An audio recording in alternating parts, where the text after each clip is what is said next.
De vez en cuando escuchas alguna broma, un comentario, una observación, no necesariamente la observación más elaborada, sagaz, descacharrante u original del mundo, pero que ya se queda a vivir en tu cerebro para siempre, sin pagar el alquiler.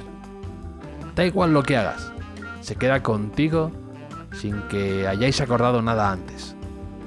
Como una canción tonta que escuchas un día en la radio, o la frase más absurda de una película, o un dato tan curioso como un servible que aprendiste una tarde de domingo jugando al Trivial. Simplemente se quedan ahí, almacenando espacio, y no se van de tu cerebro por muchas mudanzas que intentes hacer y por muchos cambios de armario que te plantees por la estación en la que te encuentres. Da igual, no funciona así. Muchas veces hago yo el esfuerzo de decirme a mí mismo: Javier, por favor, quédate con esta información, retén esto. Y me quedo mirando eso que tengo delante, lo que sea que esté leyendo, o un paisaje que estoy contemplando con los brazos en jarras, y miro de una manera muy especial, como si fijando muy fuerte la vista y muy concentrado fuera a inscribir todo eso dentro de mí ya para siempre, toda esa información. Pero luego no funciona así. También me acuerdo, por ejemplo, de cuando estaba jugando al fútbol, a lo mejor se me repetía en bucle durante todo el partido un anuncio de Donetes o de Cas, lo cual puede explicar e ilustrar bastante bien mi escasa capacidad de concentración para cualquier cosa que me propongo. Y recuerdo, por ejemplo, una vez, yendo al colegio, escuché en la radio del coche a Goma Espuma hablar sobre la fusión entre el Banco Bilbao Vizcaya y Argentaria, que luego daría lugar al ya conocido y famoso banco BBVA. Y recuerdo con absoluta nitidez y claridad que hicieron un comentario sobre esas nuevas siglas que iban a nacer después de la fusión, sobre BBVA, ¿no? Y decían algo como de amigos del mosto, BBVA. Un comentario ingenioso, pero tampoco probablemente el más brillante que han hecho en su prolífica carrera los amigos de Goma Espuma.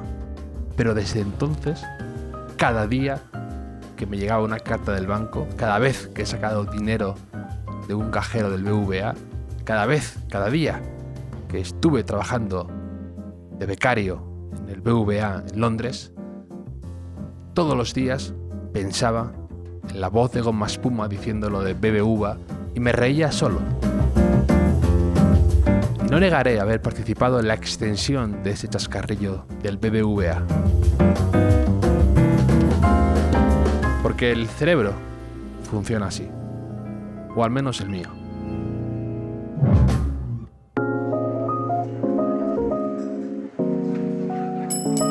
Bienvenidos al Hotel Jorge Juan, con Javier Aznar, un podcast de Vanity Fair y Seagrams. Guillermo Fesser fue uno de los fundadores de Goma Espuma. Tuvieron un gran éxito y luego se marchó a vivir a Estados Unidos, desde donde ha escrito varios libros. El último de ellos, recién publicado, se llama Marcelo, una historia muy bonita sobre un gran barman en una gran ciudad como Nueva York. Así que nos vamos a tomar un Seagrams tónica, tal y como lo prepararía su amigo Marcelo en su bar, con amor por los detalles, bien cuidado todo, bien chisporroteante. Y vamos a charlar sobre esos mecanismos del humor, sobre la importancia de los detalles, sobre su vida en Nueva York, sobre los días de vino y rosas en la radio con Goma Espuma, sobre lo que uno puede aprender viajando y conociendo a personas, y sobre mucho, mucho más. ¿Cómo estás, Guillermo? Pues estoy mejor que en brazos, porque todo lo que sea dialogar así con micrófonos me hace sentirme en casa. ¿Tienes nostalgia un poco de los tiempos en los que tenías que ir a un estudio más, hacerlo in situ, ¿no? Ahora vas y vienes, colaboras en televisión también y tal, pero ¿tienes un poco de nostalgia de lo que era esa radio? Tengo nostalgia, sí, de unos años fantásticos. Pero no creo que sea exactamente de ir a la radio, porque especialmente en la época mejor de Goma Espuma había que madrugar mucho. Y llegabas tarde además tú, sí, sistemáticamente. No mucho, pero con frecuencia. Y además era gracioso porque la gente decía, es que lo Goma Espuma, tío, si tú lo vas oyendo en los semáforos, te fijas y la gente que lo oye se ríe y tal. Y yo cuando llegaba tarde, iba mirando los semáforos, no se reía nadie. Y siempre cuando llegaba a la radio le decía a Juan Luis, me parece a mí que al final voy a ser el gracioso yo, porque cuando no estoy yo no veo que se ríe nadie y tal. Y se cabreaba bastante. Pero la nostalgia es más de lo que significó aquel momento, ¿no? Tiene que ver no solamente con la radio, tiene que ver con que son, yo creo que los mejores años de la vida de un ser humano, ¿no? Cuando estás... estamos al final de los años 30... de nuestra era. Quiere decir que todavía eres jovencito, sí. pero ya empieza a madurarte el cerebro un poco. Tienes hijitos pequeños, que hace mucha ilusión, tío, mirar para atrás. Yo creo que la felicidad se divide en dos cosas. Uno, cuando tus padres se dan la vuelta y te guiñan un ojo, y otro, cuando tú te das la vuelta y le guiñas el ojo a tus hijos. Esos dos momentos, y cuando tus hijos te lo guiñan a ti de vuelta, eso ya se cierra el círculo, ¿no? Y la edad en que tú estás, o sea, con hijos pequeñitos, si te va bien con tu pareja, es lo mejor del mundo. Y a nosotros nos coincidió eso con que nos iba bien encima profesionalmente, ¿no? Entonces, bueno, lo recuerdo con mucho cariño y con nostalgia porque fueron unos picos de felicidad, ¿no? Muy buenos. Imagino. Además fue un fenómeno extraño, a la vez que bonito, a la vez que un poco improvisado, porque lo que hacíais era mucho de improvisación. Era algo distinto, inimitable, era bastante especial eso, por eso. Bueno, era natural, ¿sabes? Cuesta mucho trabajo, por lo menos a mí, quizás soy más lento que el resto de la humanidad, pero darte cuenta de que la vida no va de impresionar, sino que va de emocionar. Y por mucho que te lo expliquen, tienes que pasar tú por ese periodo, ¿no? Pero si yo te digo hoy que estoy muy contento porque me han dado el Nobel de Física, pues me vas a felicitar, hijo del Nobel, tal, no sé qué, te ha impresionado, ¿no? Pero dentro de un año no te acuerdas si me dieron el Nobel o fue el Príncipe de Asturias, o si era de física, o era de química, o era de algo de eso. Ahora, como el día que se te muera tu padre, yo te doy un abrazo sentido en el cementerio, no te olvides de mí en tu vida. Entonces, las emociones perduran. Las emociones, como las sonrisas, perduran. Por eso yo creo que Goma Espuma lo recuerda mucha gente con mucho cariño, porque Goma Espuma tuvo carcajadas también, por supuesto, pero tenía muchas sonrisas, y las sonrisas son para siempre. Y hablando de sonrisas y de momentos buenos, acabas de publicar Marcelo, un libro que me he leído estos días con gran interés y que he disfrutado mucho, porque también tiene mucho de esos pequeños guiños que tú bien has señalado, y que te cuenta la historia de Marcelo, que es un barman en un bar muy especial, en un rincón de Nueva York fabuloso, como es el Oyster Bar, y cuentas un poco su vida, pero a la vez también cuentas la vida de mucha gente alrededor y de una ciudad y de un estilo de vida y de muchas cosas. Bueno, son pequeñitos detalles. Yo muchas veces pienso en esos dibujitos, no sé cómo se llamaban, no se llamaban puzzles, pero en los almanaques que teníamos de pequeños, una de las cosas que había que hacer era juntar puntitos y salía un dibujo, ¿no? Puntitos con número y tal, y los ibas juntando y te salía la cabeza de un caballo o un tiesto de geranios o algo. Y entonces muchas veces pienso cuando quiero contar historias, más que en la historia completa, en los puntitos que son interesantes, ¿no? Y tengo la esperanza de que la gente los junte y así a cada uno le sale su propio retrato, ¿no? Entonces, bueno, hay tantas cosas en el paisaje. Nueva York, pues claro, Nueva York es una ciudad frenética y Nueva York es una ciudad de grandes contrastes, y sobre todo Nueva York es la gente. Yo muchas veces le digo a los que vienen a visitar Nueva York, o se lo tengo que enseñar, ¿no? Deja de mirar para arriba que te va a doler el cuello. Si no, está bien eso, o sea, la arquitectura es maravillosa, pero Nueva York, vete mirando a la altura de los ojos, y lo importante aquí es la gente, ¿no? Que parece el bar de la Guerra de las Galaxias, porque pues en una ciudad como Madrid, un tipo de mi edad, más o menos todos somos como una versión en garrafón de Antonio Banderas, pero Allí vas a Nueva York y ¿cómo será tu vecino? No tienes ni idea ni de qué color va a ser la cara, ni qué va a estar merendando, ni qué fiesta celebrará mañana, ni si come en el suelo o en la...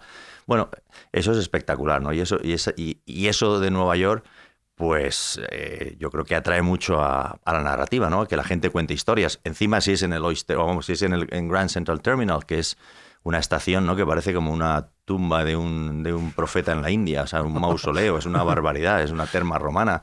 Y encima si es en el Oyster Bar, que es pues como un transatlántico en el tiempo, ¿no? Ahí en el sótano de Grand Central, de repente unas barras donde sirven 10.000 ostras todos los días, ¿no? Donde los camareros van a morir con las botas puestas.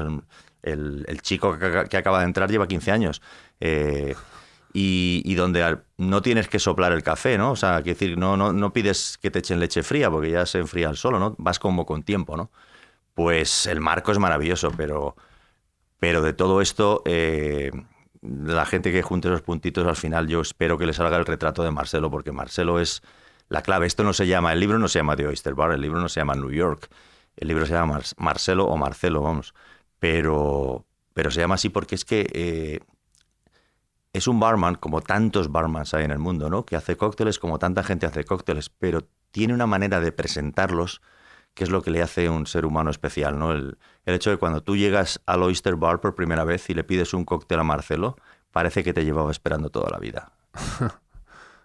No, además, es verdad que a mí lo que me gusta mucho del libro es que además suena auténtico, que es difícil, trasladar un poco las conversaciones de un bar, ese ritmo un poco frenético que hay tras una barra, los distintos personajes, cómo van circulando. Tú lo dices, te lo he leído alguna vez, que es como un director de orquesta, ¿no? Marcelo, porque al final tiene que manejar a muchos personajes y que suene bien la melodía. Claro, tiene 8 taburetes delante, bueno, tiene mucha más gente, ¿no? Porque por la estación central pasan 500.000 almas todos los días, entonces con algunas que se queden un ratito, ¿no? Antes de coger el tren o después de bajarse, pues ya tienes un montón de clientelas. Él ha calculado que sirve unos 3.000 cócteles al día, que son muchos. Pero bueno, tiene esos 8 taburetes ahí delante. Y en un bar lo último que quieres es que se rompa la armonía.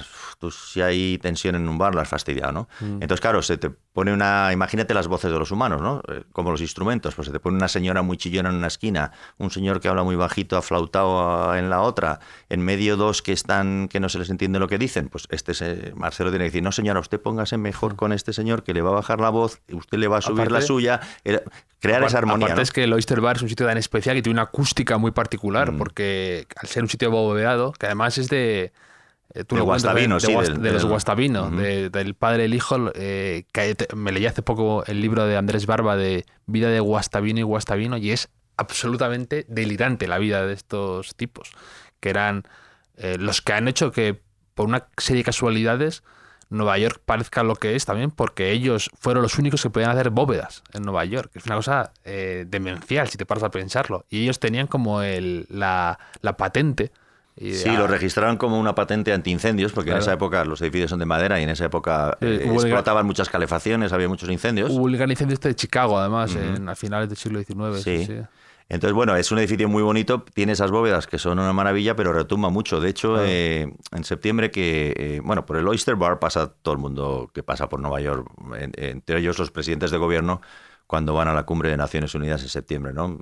Raro es el día que no tiene 6 o 7 presidentes comiendo al mismo tiempo. Bebiendo cócteles a la vez todos. Claro, y en una de estas se puso nervioso un camarero por toda la seguridad que había, estaba el servicio secreto, estaban todas las comitivas de 7 o 8 presidentes, y se puso muy nervioso y se le cayeron todos los platos. Y aquello retumbó que de repente, como en una película de Anacleto, el agente secreto, encima de las mesas tenías a todos los tipos sacando pistolas y metralletas a ver por dónde venían los tiros, ¿no? Sí. Hasta que ya se vio que eran los platos y otra vez se tranquilizó todo. Y la verdad es que la vida de Marcelo no te deja, te emociona, y además es la historia un poco lo que tú cuentas de alguien que se ha tenido que buscar la vida en un país como Estados Unidos sin perder la sonrisa. Dices, ¿no? Eso, lo de uno a veces no puede elegir la canción que suena, pero puede bailar o adaptarse a ella, ¿no?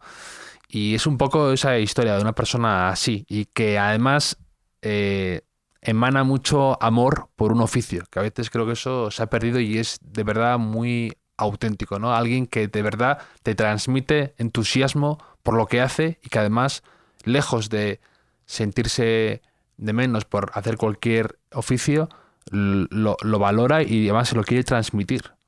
Bueno, la idea de este libro, que no se la cuento a nadie, porque no, tú escribes un libro y cada uno luego saca las conclusiones que quiera, pero bueno, el escritor, o por lo menos yo, cuando me enfrento a la escritura, me gusta que tenga un sentido y que tenga yo por lo menos una razón para escribirlo, ¿no? Y en esa razón oculta está, pues hombre, la nostalgia, la maravilla del mundo de Marcelo, lo que tú quieras, pero está el mensaje a la gente que llega nueva, que es el millennial que le pongo al lado. Sí, que hace el contraste. Claro, ¿no? pero el mensaje es, vamos a ver, tú no tienes por qué ser barman ni te tiene por qué gustar ser barman, no tiene por qué gustarte el Oyster Bar y te puede parecer que es un sitio viejo que está en el sótano y que no tiene wifi. O sea, no, yo respeto todo eso. Pero lo que tienes que aprender de Marcelo no es eso. Lo que tienes que aprender de Marcelo es el amor por hacer las cosas bien. Es decir, si tú quieres ser arquitecto, pero por lo que sea no consigues curro y te toca repartir pizzas, pues en vez de hacerlo amargado, mientras repartas pizzas, hazlo con pasión. Y además, ¿tú qué sabes si el hecho de repartir pizzas, por poner un ejemplo, no te va a abrir la puerta a tantas cocinas tan distintas que si de verdad quieres ser arquitecto y te fijas, igual te das cuenta, pues yo qué sé, que los españoles hemos crecido 2 centímetros en el último decenio y que convendría subir la altura de los muebles y das con unos muebles que son más ergonómicos y de repente, macho, te conviertes en el arquitecto de la cocina.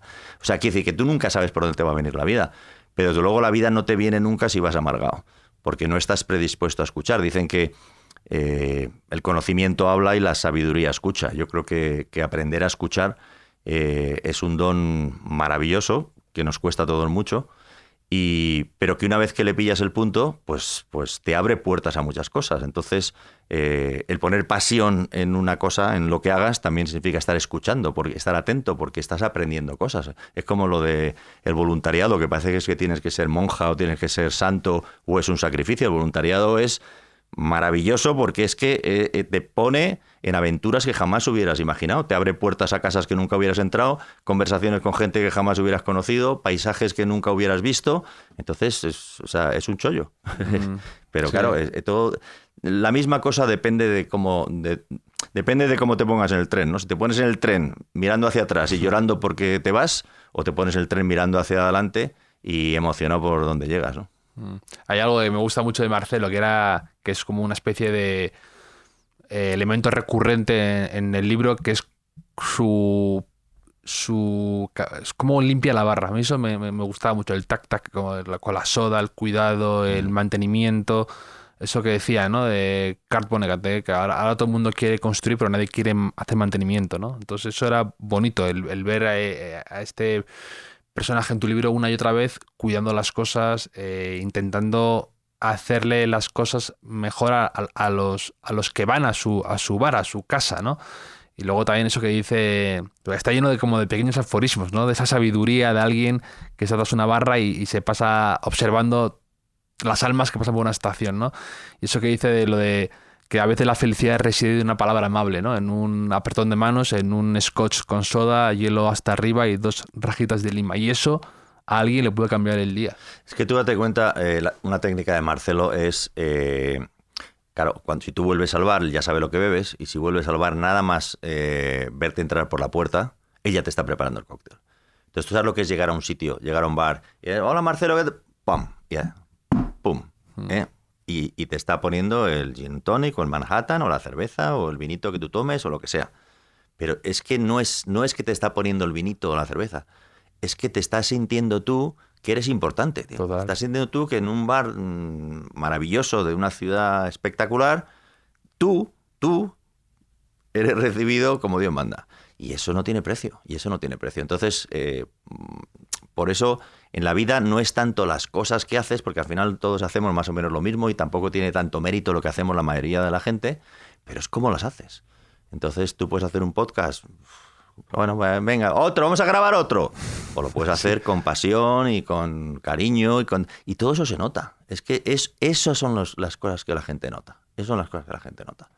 Sí, todo el mundo pasa por delante de la portera todos los días. Pero hay unos que se paran y la saludan y otros que no.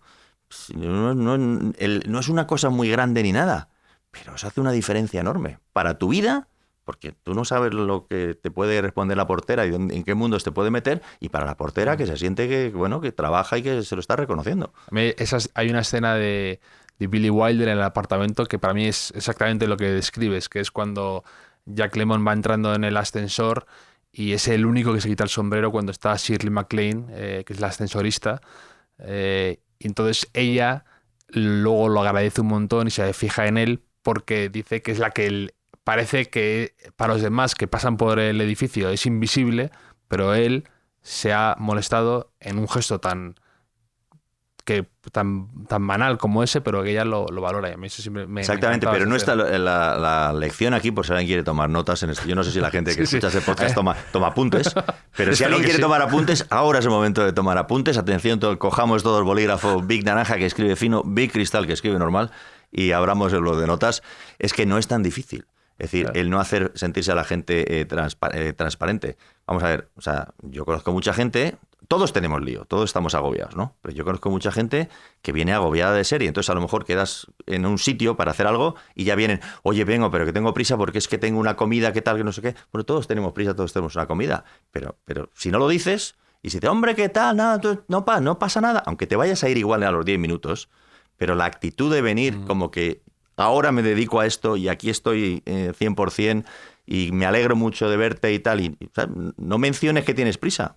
Pues si la prisa da igual, pero yo creo que hay que aprender a estar en el momento, aunque sean 2 minutos. 2 minutos bien aprovechados son mucho mejor que 10 minutos explicando que tienes prisa. Totalmente. Bueno, hace unos días salió una carta al director en El País de un señor que contaba que, bueno, se había quedado viudo y que, bueno, contaba un poco lo especial que era su mujer y cómo convivían y que ella había fallecido. Y decía al final que él pensaba que en este mundo ya no hay empatía porque él a veces, después del fallecimiento de su mujer, se pone a llorar en un supermercado, por ejemplo, o algo así, y nadie se para a preguntarle qué tal está, ¿no? Y entonces se ha hecho muy viral, ha dado muchas vueltas. Y yo con mis amigos tenía ese debate otro día de si tú ves llorando a alguien en un supermercado, a lo mejor es un poco intrusivo, ¿no? Ir ahí y preguntar, ¿te pasa algo? ¿A un señor te puede ayudar? O ¿lo harías o no lo harías? O te puede impactar y puedes tener empatía, pero dices, a lo mejor, oye, tiene sus cosas, es un momento, no voy a estar ahí metiéndome en su vida, ¿no? O fijándome.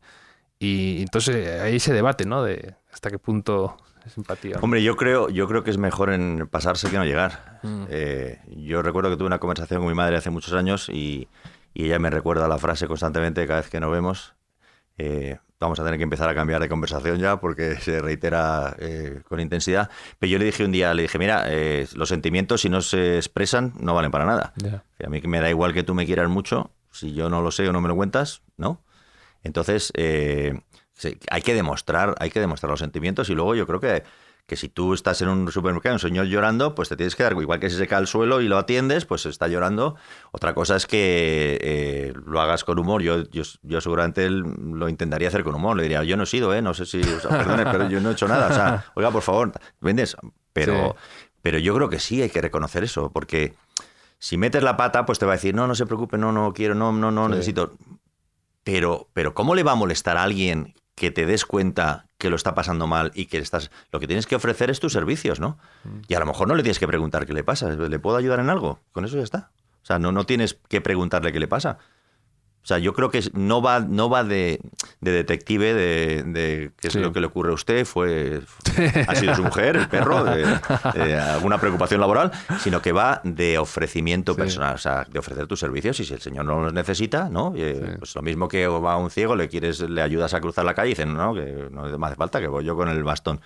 Pues no pasa nada, pero no se va a molestar él porque tú le hayas ofrecido tus servicios, ¿sabes? Totalmente.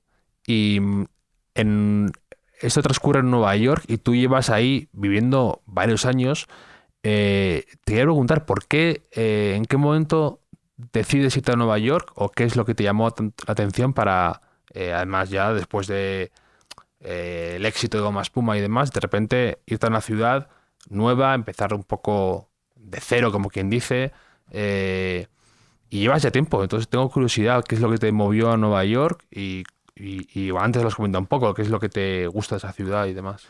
Bueno, Yo no estoy exactamente en la ciudad de Nueva York. Yo estoy en la ciudad de Nueva York, cantaba Sinatra, Liza Minnelli, y luego Sinatra, New York, New York, que yo creí que es que repetía la letra para alargar un poco la canción, y no, es la dirección postal, ¿no? Es Sí. New York ciudad, Nueva York estado, ¿no? Es la ciudad te dicen como la ciudad tan buena que la tuvieron que nombrar 2 veces, ¿no? La tuvieron que nombrar 2 veces. Bueno, pues yo no estoy en New York, New York. Yo estoy en Rhinebeck, New York, que como ya he contado en otros sitios está a 10 minutos del centro según los españoles y a 2 horas en tren según los americanos. Porque la cultura hispana, el anglo, es un poco distinta, ¿no? Ahí tenemos nuestras cositas. Por ejemplo, los anglos en las fiestas suelen irse sin despedirse y los hispanos solemos despedirnos y no nos vamos nunca. Entonces tenemos nuestras distintas interpretaciones del tiempo y del espacio, de la privacidad, de si nos tocamos y tal, o otros les invades, así va la cosa, ¿no? Pero yo vivo en un pueblo, y vivo en el pueblo de mi mujer, no tiene más misterio. Si mi mujer hubiera sido de Tomelloso, yo estaría seguramente en Tomelloso allí haciendo mis cosas de Tomelloso.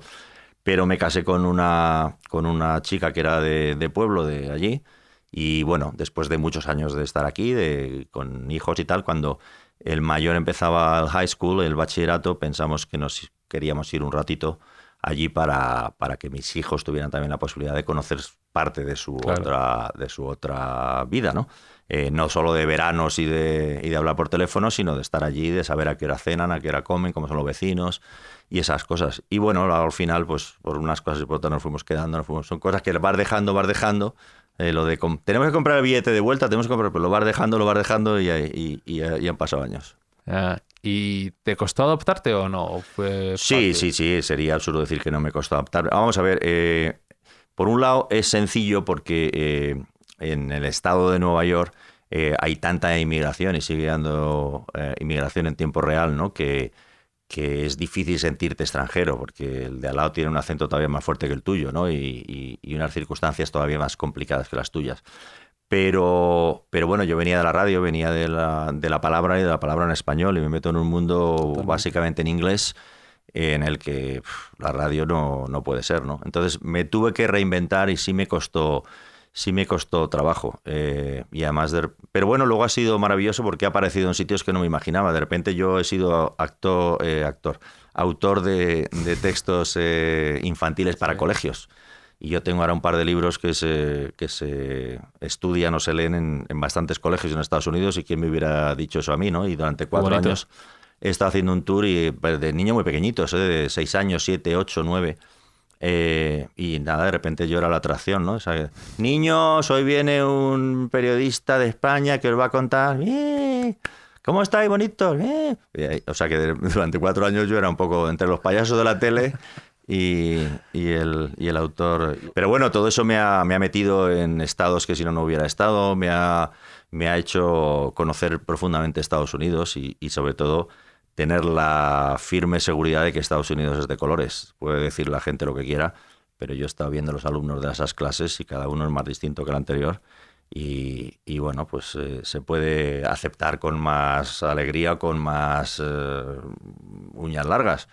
Pero la realidad es que Estados Unidos es la diversidad, avanza, y es un país que, bueno, la minoría blanca es un hecho. O sea, no hay posibilidad de que siga siendo un país de mayoría blanca y protestante. Va a ser un país de mezclas de todo tipo, y yo creo que es lo mejor. Yo creo que la mejor solución contra el racismo es la mezcla, y me parece que Estados Unidos lo intenta. Tiene grandes fracasos y tiene grandes bolsas todavía de racismo, pero también es cierto que es puntero en el hecho de la mezcla y del intento. Entonces, esos dos mundos están echándose un pulso ahora, el que quiere aceptar la diversidad y el que no quiere para nada que deje de ser de mayoría blanca, y bueno, esperemos que la cosa no estalle, porque están muy nerviosos los dos. Sí.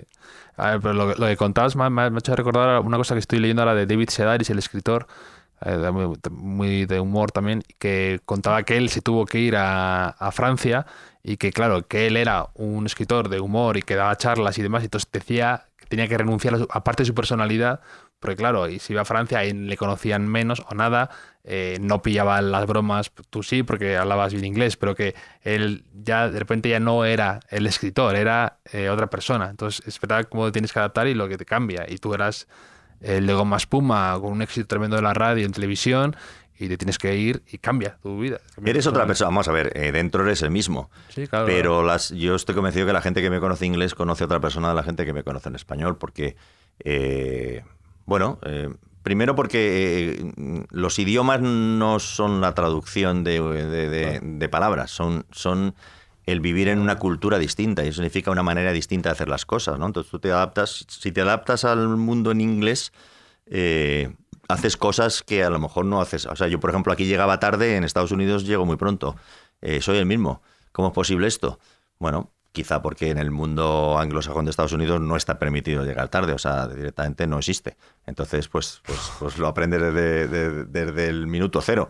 Aquí hay una cierta permisividad, entonces a lo mejor yo aceptaba esa permisividad y incluso puede que sea gracioso y que hagas del llegar tarde una gracia, como ya hacían con Espuma. Allí no hay, o sea, no tiene ningún sentido del humor llegar tarde. O sea, todos los compañeros te miran como, ¿qué? Sí, nosotros ¿por qué no llegamos tarde? Y tú, sí, ¿qué me estás contando? O sea, se acaba. Bloqueo. O sea, culturalmente es distinto. Bueno, ya te digo, lo de explorar los anglos y los hispanos es... Yo con Marcelo he tenido muchas conversaciones sobre eso, ¿no? Por ejemplo, los hispanos en general no les importa perder dinero si quedan bien. Lo que les molesta mucho es quedar mal socialmente. Al americano le importa 3 pitos quedar mal, pero no quiere perder un duro. Entonces, parece que no, pero entonces lo que te quiero decir es que tú te metes en una cultura y en una manera de hacer las cosas, claro, y tú sigues siendo quien eres y tienes tus valores y no renuncias a nada y no te conviertes, o sea, no pasas de ser cura a ser verdugo, no, eso no es. Pero que quiere decir que dentro de tus valores y de la manera que eres, pues te vas amoldando de una cosa y el resultado no es exactamente la persona que eres aquí. Y eso siempre es más difícil volver que irte. Cuando te vas, pues dejas atrás algo, pero llegas a un mundo nuevo, empiezas a añadir cosas a tu vida, cambias, para bien o para mal cambias. Y cuando vuelves, la gente espera que seas exactamente la misma persona que eras cuando te fuiste. Yeah. Y es complicado porque vuelves y a lo mejor el chiste que te hacía gracia ya no te hace tanta gracia, a lo mejor la sopa que te encantaba ya no le pillas el punto... a lo mejor los hábitos sociales o las horas de comer ya no te parece que es un poquito tarde y estás hambriento y ¿para qué vas a esperar a las 10 pudiendo cenar a las 8? Bueno, son tonterías, pero no son tonterías, son culturas distintas y entonces... Claro, aparte todos vamos cambiando y la gente lo puede ir observando, pero si tú te vas a otro país y vuelves... Claro, la gente te tiene un poco congelada en el tiempo como el mosquito de Parque Jurásico, ¿no? Entonces... es verdad que a veces es duro eso, ¿no? El tener que un poco luchar contra tu... No luchar, pero contra el recuerdo que se tiene de ti a veces. Claro, y luego también te pasa que cuando tú sales de tu círculo, pues lo ves con perspectiva, ¿no? Entonces, claro, no es lo mismo estar viviendo aquí metido en tu rollo que sales fuera y desde Estados Unidos yo veo España y veo España, veo cosas que no se me ocurrían, o sea, que no tenía ninguna posibilidad de ver porque no se me ocurría mirar al sitio cuando estaba aquí metido, ¿no? Entonces, bueno, pues, pero esa conversación es muy difícil. Si vuelves a España, tener esa conversación es muy difícil porque entonces parece que vas de listo, que sabes más o tal, entonces, bueno, tienes que estar discreto y en silencio, ¿no? También me pasa aquí desde Estados Unidos, o sea, yo desde aquí veo cosas de Estados Unidos que tampoco puedo comentar allí porque, o sea, hay que decir que al final eres de los dos lados y no eres de ninguno. Sí, que tiene ventajas, pero también tiene a veces... Sí, tiene inconvenientes. Yo creo que si los hombres, los humanos fuéramos un árbol, hay gente que se aferra a las raíces, ¿no? Que está muy bien, a lo suyo, pam, pam, pam. Y bueno, es bonito explorar todo lo tuyo y tal. También es más sencillo al final porque estás como arropado por cosas que controlas o que conoces, ¿no? Y luego hay otros que nos vamos por las ramas, ¿no? Y entonces pues las ramas pues tiene su gracia porque subes más alto, ves desde lejos, tal, te da el viento y tal, y sientes la lluvia y cosas de esas, pero también hay momentos en los que miras para abajo y te da vértigo. Entonces, ¿para qué me habré subido aquí yo con lo bien que se estaba allá abajo? Aquí tenemos una tradición que es el cuestionario Proust, que para conocer un poco más la personalidad del invitado. Y si te parece, te empiezo a preguntar un poco, ¿vale? Vale, no sé lo que es el cuestionario Proust, pero yo encantado de... Sí. La primera pregunta es, ¿cuál dirías que es tu idea de felicidad perfecta? Un tomate de tu propia huerta, ¿no?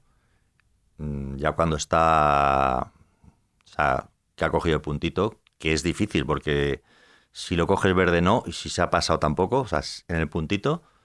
Entonces, ese tomate, lo que significa coger ese tomate con lo que te ha costado ese tomate, abrirlo en dos, un chorrito de aceite y de una pizca de sal. Eso no me puedo, o sea, no me puedo imaginar una felicidad más grande que eso. ¿Tú tienes tu huerto y tus cosas? Sí, claro, claro. Y tengo un dolor de hombro que te pasas de haberme hecho las trincheras o como se llamen para los espárragos, que me pasé 3 pueblos. Me emocioné. Cogiste la linde. Me emocioné porque tenía 16 espárragos y digo, ¿qué hago yo con 16 espárragos, tío? Que no me da ni para mí, ni para regalar, ni para nada. Y entonces decidí ampliarlo a 100. Y claro, hay que van a hacer unas, que no me sale cómo se llama, no son trincheras, cómo se llama cuando hacer la... surcos, bueno, unos surcos de 2 pies de ancho, que son pues eso, pues más de medio metro de ancho y medio metro para abajo, y yo allí con una pala, porque tengo un socio, pero se me puso malo. Y entonces Venga espárragos. Claro, y yo dije, para desayunar espárragos... terminar, además estaba yo en medio de tal de trabajo, no tenía mucho tiempo, y digo, no, aquí termino. Pues, terminé con mi hombro, que lo tengo... ¿En serio? ¿Te lo tienes fastidiado? Lo tengo fastidiado, estoy ahí rehabilitándome. Joder, pobre. Ahora van a salir unos espárragos. Tardan 3 años, pero al tercer año... todo en la vida en general tarda 3 años. ¿Tú crees? Olvidarte de una novia... Sí, eso dice. Todo tarda 3 años. Había un libro de Beigbeder que se llamaba El amor dura 3 años también. Sí, 3 años. Yo creo que 3 años es círculo mágico, sí. Sí, también dicen que para un trabajo hay que irse a los 3 o a los 7 años. No sé por qué, eso dicen que Yo es la fórmula. Yo tampoco. Un rasgo que te desagrade de ti mismo, algo que de tu personalidad que no te guste. Pues mira, te he dicho antes lo de hablar y callarme. A veces hablo más de la cuenta. O sea, me doy cuenta que estoy hablando por encima de otra persona. Tus posibilidades. Por encima de mis posibilidades, pero sobre todo por encima de la voz de otro, ¿no? Y tengo que ponerme a mí mismo, o sea, recordármelo a mí mismo y tirar para atrás y decir, no, perdona, ¿qué decías? Especialmente en estas cosas de Zoom, que hay 7, 8, ¿no? Buah, es horrible lo de Zoom. Es horrible, pero que hay que dejar hablar a otros y tal. Y además, entiendo que tú, en tu caso, además, teniendo que hacer, viviendo a distancia, tienes que a veces que hacer esas cosas, pero a mí es que me gusta muy poco. Además, cambia mucho la dinámica de hablar. Yo tuve que hacer varios podcasts a distancia. Decidí hacerlo sin Zoom porque me distraía a veces el ver, el retraso y todas esas cosas, o que se congela la imagen y demás, y tampoco te aporta tantísimo, y lo hacíamos solo por audio, pero cambia, me gusta más esto. Sí, a mí de la tecnología, que hay cosas que me gustan, lo que me parece fatal es que se pierde el contacto humano, que a mí me parece la parte más divertida. Yo creo que la parte más divertida del ser humano es su parte de mono. Es decir, yo creo que yo cuando estoy más feliz, te he puesto el tomate como un ejemplo, pero para mí cuando estoy más feliz es cuando me siento que soy parte de la naturaleza. Y eso me pasa cuando estoy pescando, eso me pasa cuando estoy acampado, eso me pasa cuando estoy dando un paseo. Pero me pasa porque, o sea, cuando de repente veo que la hoja se da la vuelta y digo, va a llover y llueve, digo, al final igual soy parte de esto y lo he entendido, ¿no? Cuando creo que el pez va a estar ahí y tiro, si tengo suerte, cae la mosca donde he tirado y el pez pincha... A lo mejor voy entendiendo. O sea, yo creo que la felicidad es cuando tú te sientes parte de esto. Y claro, pues la ópera está muy bien, leer libros está muy bien, el tener una casa con cortinas está muy bien, pero eso está alejado de la naturaleza. Esos son satisfacciones. Pero la felicidad, volviendo a lo del principio, está más en los abrazos, está más en las emociones, está más en el mono. ¿Dónde te gusta ir a pescar? Pues especialmente a los ríos, claro, que es donde están los peces. Aunque de pequeño hacía pellas con corcuera para pescar en el estanque El Retiro. Pero, pues mira, el sitio más maravilloso donde yo he pescado es Alaska. O sea, es una pasada pero porque hay lugares en los que pues posiblemente seas el primer ser humano que has estado ahí o de los muy poquitos que han estado ahí. Quiere decir que está todo en estado virgen. ¿Y haces eso de lo de fly fishing y todo eso? Sí, a mí me gusta la pesca con mosca. No estoy en contra de cualquier otro tipo de pesca, pero no pesco y me llevo el pez a casa. Yo hago catch and release y devuelvo al pez a su sitio y en la medida de lo posible lo toco lo mínimo. Hay un libro muy bonito, se llama The Optimist, de David Goggins, sobre la pesca mosca y es muy, muy, muy bonito. Más, eso yo nunca he ido, pero a base de leerlo, ese libro me me dieron un montón de ganas de ir a esos sitios. Él habla de Alaska, precisamente. Te lo regalaré. Muchas gracias. Hombre, lo de la pesca, vamos a ver, el coger un pez tiene su gracia, como te digo, porque de repente parece que has entendido, ¿no? Pero lo bonito de la pesca es estar fuera, claro, estar en la naturaleza, acceder por un río a sitios que no accederías de otra manera y luego eso, intentar entender, oye, pues aquí hay este bicho que está comiendo peces, pues casi aquí no, porque se los ha comido ya o están asustados. O aquí no hay profundidad, o sea, como el pez no puede oxigenar, no puede estar... O sea, vas entendiendo y dices, no, va a estar aquí, porque aquí hay una poza que más o menos está con un remanso, pero mira, ¿ves por ahí que entra un canalito tal? Por aquí vienen las mosquitas que se come... Tiene que estar ahí. Tiras, bueno. ¡pum! Ahí está. Y aparte esa pesca que estás tú sumergido dentro, o sea, no Sí. estás desde un muelle o un barco, que también tiene su gracia, pero que estás ahí que estás a veces sumergido. Eso Sí, es que no es, bonito. sí, a veces es un reto, ¿no? La corriente puede empujar, o sea que un despiste y te vas debajo del agua. ¿Sí? ¿Y un rasgo que te desagrade en los demás?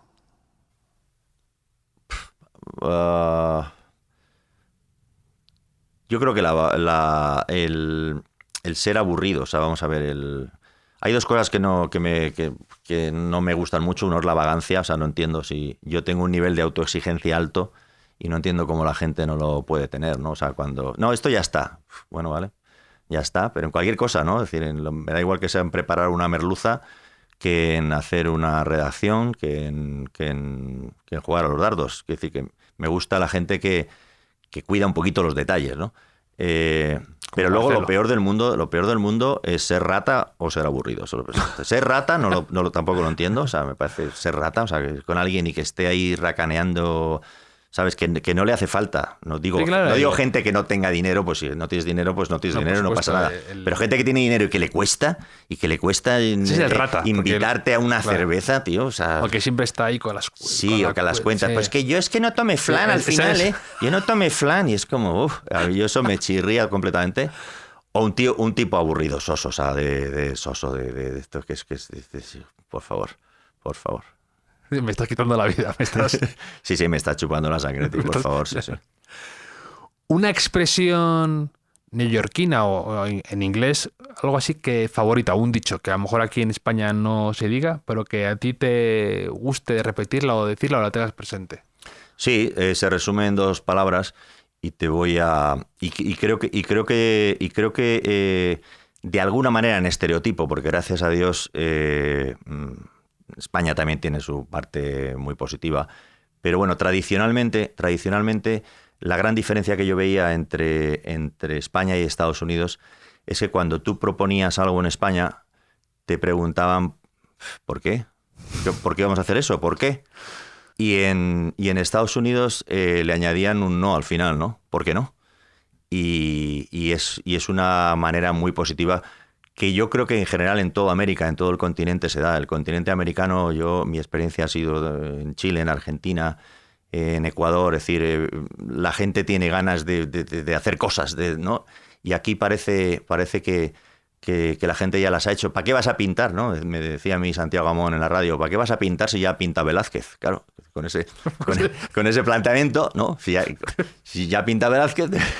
Voy a casa, ¿no? Santiago. Entonces la expresión en inglés es why not. O sea, ¿por qué no? Que me parece muy positiva a la hora de afrontar cualquier reto. ¿Por qué no? Vamos a intentarlo. Si no sale mal, pues ya haremos otra cosa.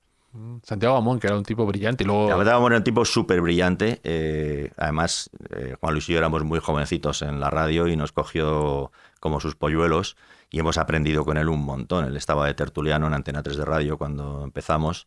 Y bueno, recuerdo paseando por la calle, nos iba contando la Gran Vía. Y además decía una cosa, decía, no os preocupéis, porque lo que yo cuento lo que sé y lo que no sé me lo invento. Y no pasa nada. Y yo no sé lo que sabía y lo que se inventaba, pero eran maravillosas todas las historias. Siempre sabía algo. Si era de un torero, ¿por qué este tal? Si era de un cura, ¿por qué este cual? Si era de una parroquia, de las galletas de Aguilar de Campoo y las cajas de surtidas, sabía de todo. Era maravilloso. Pero recuerdo esa frase de él, que él era crítico de arte en El País, y recuerdo esa frase, decía, pero ¿para qué va a pintar la gente si ya ha pintado Velázquez? Entonces, resume un poco Europa, ¿no? Dicen que Estados Unidos es un casino y Europa es un museo, ¿no? Ninguna de las dos es algo especialmente sugerente, ¿no? Entonces quizá Estados Unidos tiene que replantearse poner algunos cuadros y un par de ruletas ahí. Europa tiene que replantearse poner las tiendas en los museos. Sí, sí. ¿Qué cóctel le pedías tú a Marcelo? ¿Qué cóctel te prepara cuando dices que él ya te ve y te lo pone? Y además, lo dices en el libro, que cuando cambias hay que avisarle. Yo Con 24 horas, sí. Pensaba que era una licencia del libro, pero veo que... No, hay que avisarle con 24 horas de antelación, si no... Pensaba que era una broma de Marcelo. Te pone el mismo. Pues mira, yo he sido con Marcelo en mis visitas que eran muy mañaneras, muy antes de la comida, ha sido siempre muy de cerveza, probar sobre todo IPAs que me gustan, el sabor un poquito amargo, pero el cóctel que a mí me gusta es el Manhattan, y se lo pido porque para mí tiene un poco como el resumen de mi vida, ¿no? Tiene el bourbon o el whisky de Tennessee o de Kentucky, que es más americano no puede ser, y yo creo que es alcohol que mejor hacen en Estados Unidos. Y luego tiene el vermouth, que para mí es mis recuerdos de Madrid, de los domingos, del aperitivo. Entonces, bueno, mezclo esas dos sensaciones y me lo bebo feliz. ¿Y tú llegaste a Marcelo un poco por la estación, por tus viajes de arriba abajo Nueva York, o cómo fue tu viaje? No, yo llego a Marcelo porque yo estoy escribiendo un libro que se llama 100 millas de Manhattan, en el que uno de los capítulos se dedicó al vapor. Yo tenía mucha curiosidad por saber por qué el vapor salía ahí de las alcantarillas. Y todo el mundo tiene una respuesta, pero ninguna la acertada. Todo el mundo te dice, no, esto es que el metro, no, esto es que inyectan vapor para que las conducciones, tal. Bueno, ni idea del personal. Entonces yo por fin encontré a un vecino de mi pueblo, que resulta que era el experto de vapor de la ciudad. Digo, pues aquí, mi oportunidad. Y entonces me llevó y me estuvo enseñando y tal. Y en una de esas conversaciones me dice, tú no te has enterado de que va a Nueva York hasta que no pruebas el sándwich de ostras fritas. Digo, ¿sándwich de ostras fritas? ¿Qué me estás contando? Sí.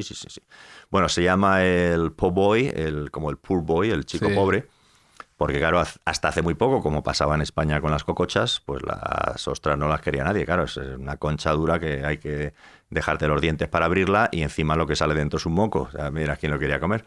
Pues se lo comían los pobres, y los pobres pensaron que como tenía formato moco, pues que mejor era que lo rebozaban un poquito de pan rallado y tal y lo freían. Y vamos, es que es pura delicia. Entonces ese sándwich lo hacen especialmente bien en el Oyster Bar. Y ahí Marcelo tiene una barra pequeñita, que es la barra de los cócteles. A la derecha hay unas barras inmensas donde sirven las ostras y sirven las sopas y luego hay como un restaurante también grande donde te dan el menú, ¿no? Pero si vas a Marcelo, la barra pequeñita, y le pides un sándwich o algo así pequeño, unas ostras y tal, te lo pone. Y recalamos ahí.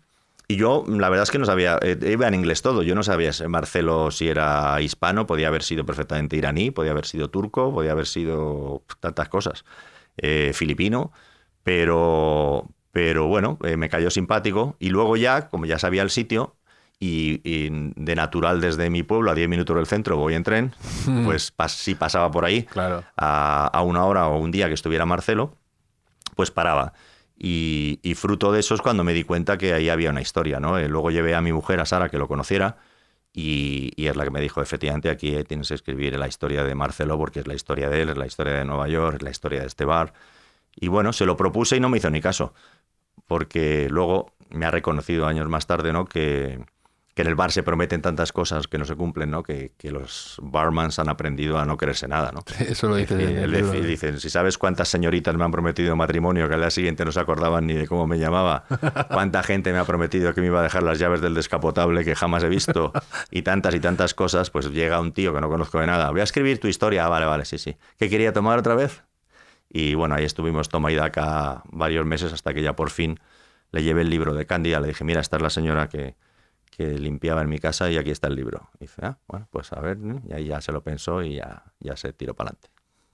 En el Oyster Bar también son famosos, aparte de las ostras que comentas, el sándwich es famoso, que también los soft shell crabs estos, ¿no? Que son los cangrejos de caparazón blando. Yo lo descubrí por Enrique González, que en el libro de Historia de Nueva York lo recomendaba, y fui ahí con con el libro a probarlos y que solo los ponen Es de temporada, claro, en es de febrero y temporada. marzo, cuando mudan el caparazón. Sí. Y son Pobres una maravilla. cangrejos, claro, mudan el caparazón y según se quedan blanditos te los comes. vamos. No les dejas la semana para que se pongan duros. Eso le pasa, existe también con el lobster, con el bogavante, Sí. que es el bogavante del Atlántico, que bueno, allí lo llaman lobster y a veces lo traducimos como langosta, pero bueno, es el bogavante que tiene pinzas. Pues ese también muda la piel, como todos los crustáceos. Y entonces se puede tomar, y yo lo he tomado y es espectacular cuando está blandito, porque no tienes que pelarlo ni ir con el... Tiene lo mejor de los dos mundos. Claro, y lo metes en mantequilla entero y te lo comes entero. Pero da mucha pena porque te da la impresión de que has cazado a un señor en pelotas, tío. Claro, da un poco de joder, perdone usted que le has cogido en la intimidad al pobre bicho. Totalmente, con la toalla a la salida de la ducha. Sí. No, a mí me gusta mucho el lobster roll muy también de ahí. Maine, me sí, encanta. es típico de Maine, Sí. buenísimo.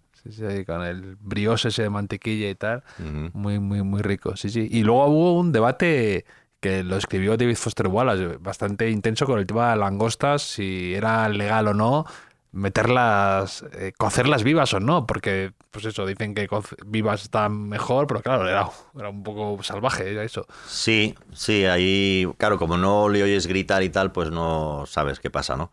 Yo he oído de todo. Hay gente que las coge de la cola, boca abajo, y las das un par de vueltas así, y según ellos como que se marean, se atontan y tal, y entonces ya pues, o sea, como que se desmayan, bueno, no, es lo que dicen, entonces... Las hipnotizas. De todas maneras, la muerte cuando las haces al vapor, que es como normalmente lo hace la gente, es instantáneo, es decir, eso, quiero decir, Sí. o sea, es un shock, obviamente. Yo creo que es mucho más shock estar en una nevera 3 horas con unas gomas del pelo en la pinza, ¿no? Estar en la tienda unas horas con unos hielos y tal, eso sí que es fatal.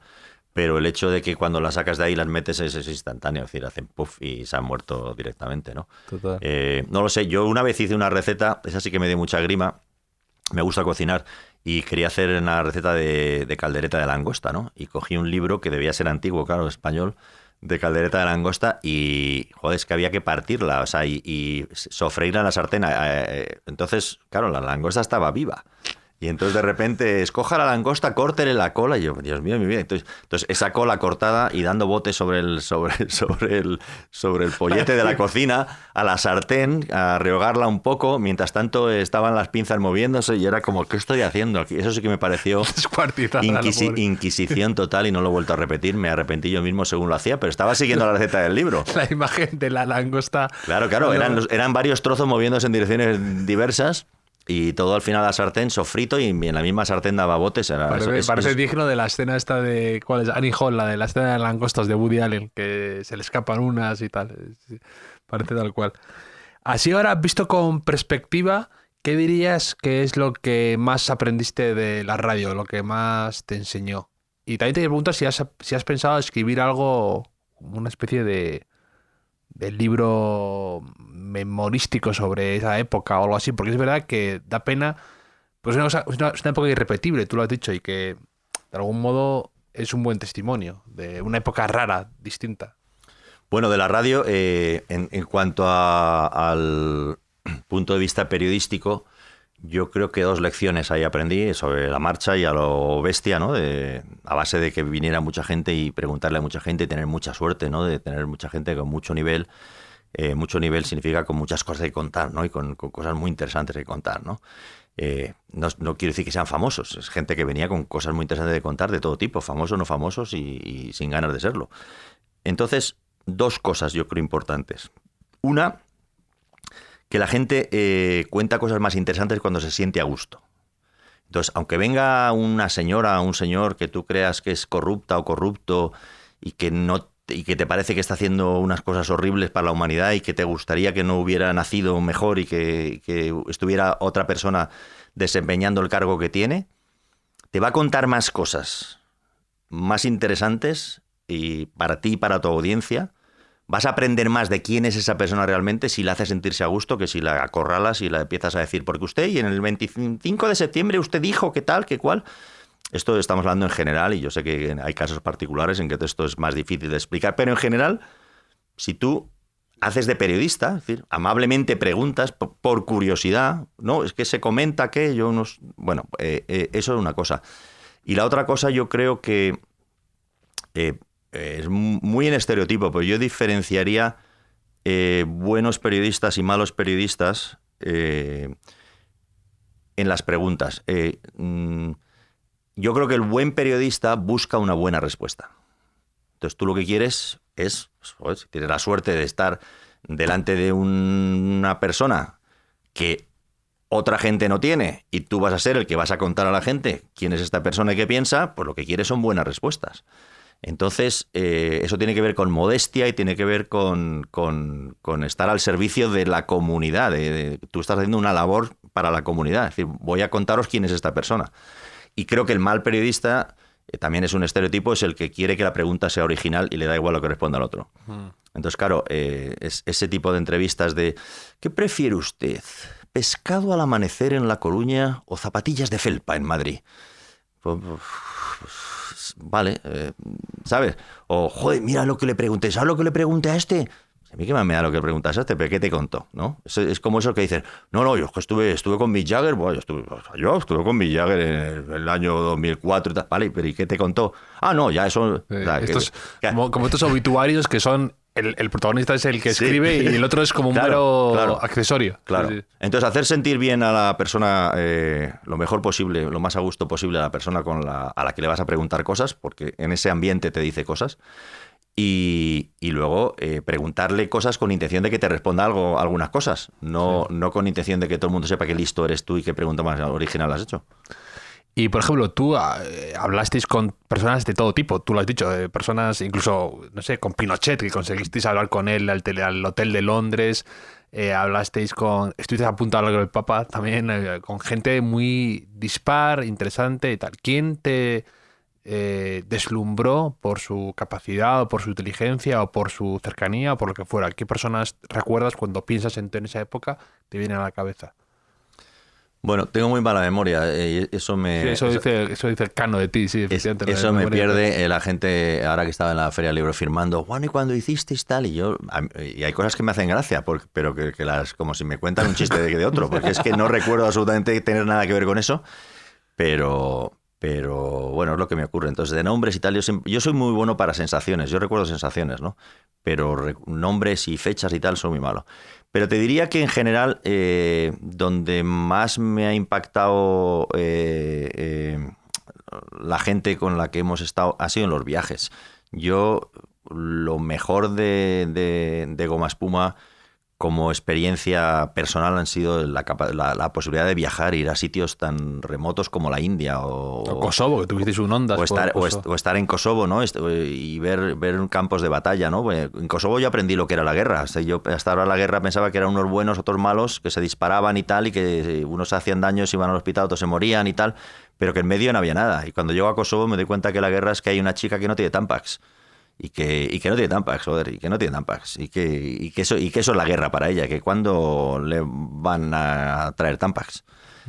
Y otro que está enamorado y que a ver cuándo va a poder coger el autobús para, ¿no? Que lleva 2 semanas sin ver a la novia, que resulta que se ha quedado del otro de la línea. O sea, al final son dramas humanos muy pequeñitos, en un campo muy trágico, efectivamente, de todo lo que sabemos de estereotipos de la guerra, que efectivamente está ahí, el sufrimiento, la muerte, todo lo que tú quieras, el hambre, pero que luego te das cuenta que hay matices que si no estás ahí no los ves, ¿no?